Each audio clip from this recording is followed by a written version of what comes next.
They can't kill what's already winning. They hit XRP again. New headlines, more controversy, same recycled FUD, folks. But this time, something's different. Because underneath the noise, the biggest catalysts in XRP's history are all lining up perfectly. Trump, China's president, the Fed, Ripple's own strategy, all converging at once. And when the dust clears, this won't just be another dip. It's going to be the spark that lights the next global liquidity wave. Without further ado, let's jump into it. Make sure you are subscribed to the channel and hit that thumbs up. The more thumbs up we get, the more YouTube's going to push out this video. We're going to start with the prices. Bitcoin, $109,957. It's currently down 2.75%. ETH coming in at $3,893. It's down 2.84%. And XRP, yeah, buddy, coming in at $2.54. It is down almost 4%. Total cryptocurrency market cap, 3.72 trillion. Now let's get over to this section. The Trump shock. Breaking news. Eric Trump just ruined this guy's parade of his fake tweets. Little clickbait empire he's trying to build. Rashid bin Saeed said Eric Trump just confirmed that US-based crypto projects will have zero capital gains. Mega bull market in US crypto. Took a whole 5 minutes, but Eric Trump came back out and he said, another garbage post. This is untrue. What I've been telling you, folks, you really think Uncle Sam's not going to collect his money? You're out of your mind. They understand how much money's about to pour into crypto. Did you really think that Uncle Sam wasn't going to get his cut? Of course he is. I'm happy Eric walked in and put an end to this.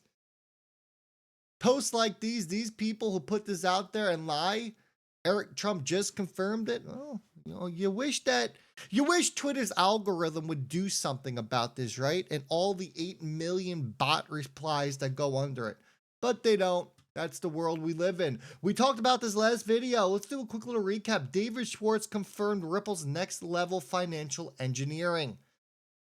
Basically, Ripple can sell the rights to the escrow, or even sell the accounts to those tokens that they're going to be released into. No, this doesn't mean if they get sold that the tokens can get released early. They still need to go by the time lock date that is on top of them.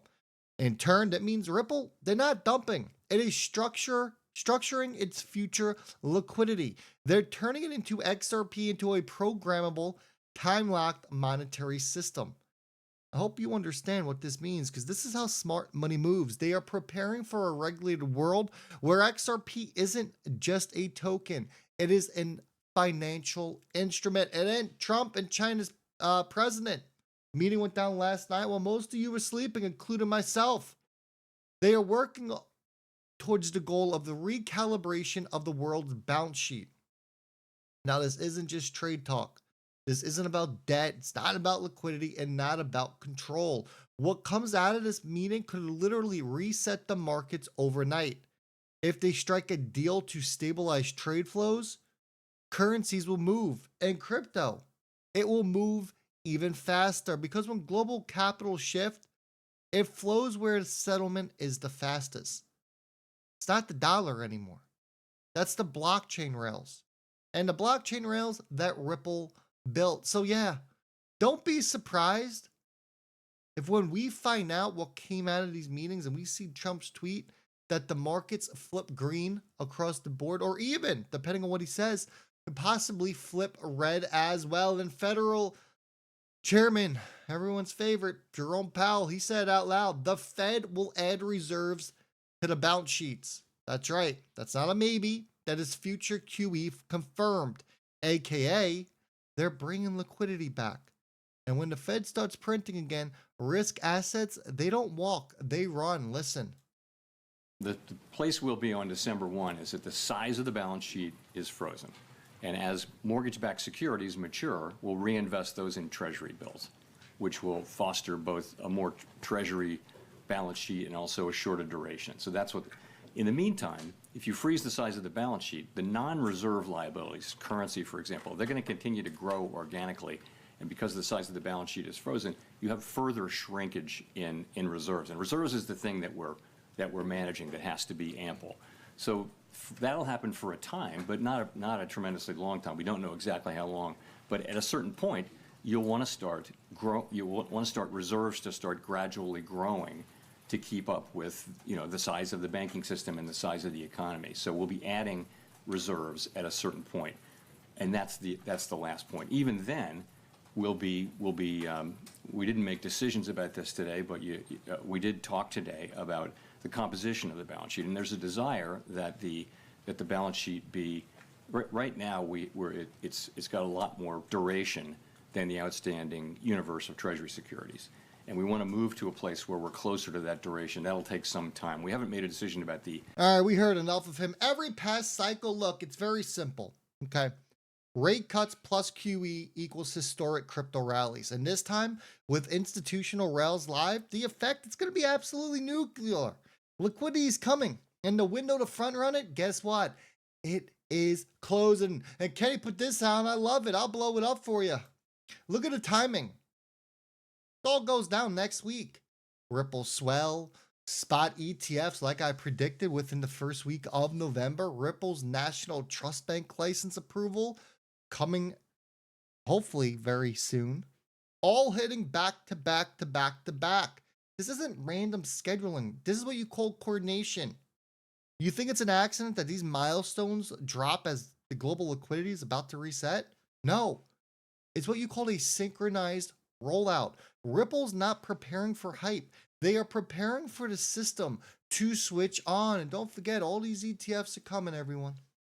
Every single one of them will be approved. Then it moves us over to this. People ask, why use a third-party bridge currency? Well, the Bank for International Settlements, they answered it very clearly.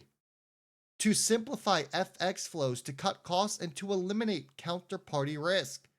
That's not a white paper theory. That's global banking policy.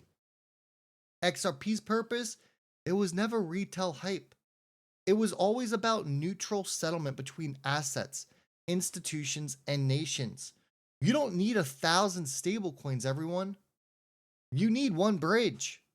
Solana states that there is no bridge, but Solana doesn't know what they're talking about.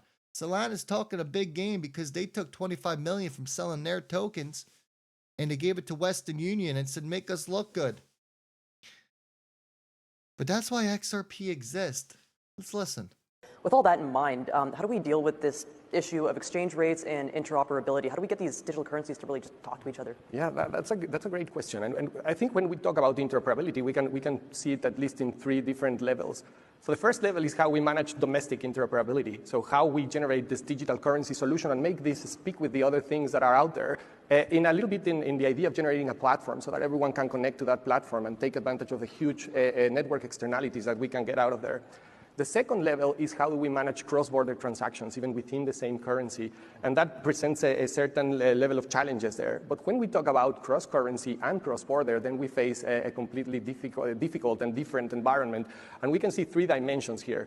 One is the technical dimension, so how we manage to get a system that speaks in a certain cryptographic language to speak with another that speaks another slightly different language. So that is one level of complexity. We need to get the technologies to speak to each other. The messaging element is fundamental. The second dimension, which is much more complicated to solve, so that one, the first one was the easy one, okay? And there is a lot of money that is being put in terms of trying to solve these technical issues of interoperability. Now, the second one is more complicated. It has to do with liquidity. So imagine that you have a pair of currencies for which there is not a complementary demand. You need to go and search for a third-party currency in order to make this settlement actually happen. And this really complicates things. So we need to put pieces of technology that can make more efficiency this use of liquidity so that more transactions can be settled. The third dimension, which is even more difficult than the previous one, is how do we manage to get homogeneity in terms of the policy requirements on different countries. And this becomes even more complicated when we think about, for example, AML-CFT and principles-based policies, and when we think about risk-based policies. We can code things that... All right, let's stop it there and get over to this. Finally, listen to this. Matt Hogan, He's a CIO of Bitwise. He said it best. The XRP army will smash by the ETF. Talking about XRP ETFs, he expects it to easily become a $1 billion fund in its first few months. His words, he stated, flows will dramatically exceed what people are expecting. And he's right. Because this isn't just traders buying a ticker. It is the XRP community, the most battle-tested group in all of crypto, finally being given a regulatory way to load up. The timing, the liquidity, the settlement, it is all converging. Look, they hit XRP again, no problem. We're used to it. That's how we know we're doing things right. But look what's happening behind the scenes. Trump's talking tax reform. Powell's confirming QE. Ripple's token engineering the future of liquidity. And ETFs are about to unleash a wave of capital that's going to make 2021 look small. Every hit has become another setup. And when it all snaps together, it's not going to crawl up. It's going to freaking detonate. So hold the line, stay sharp, and keep watching. Because the louder the FUD gets, the closer we are to flipping the switch.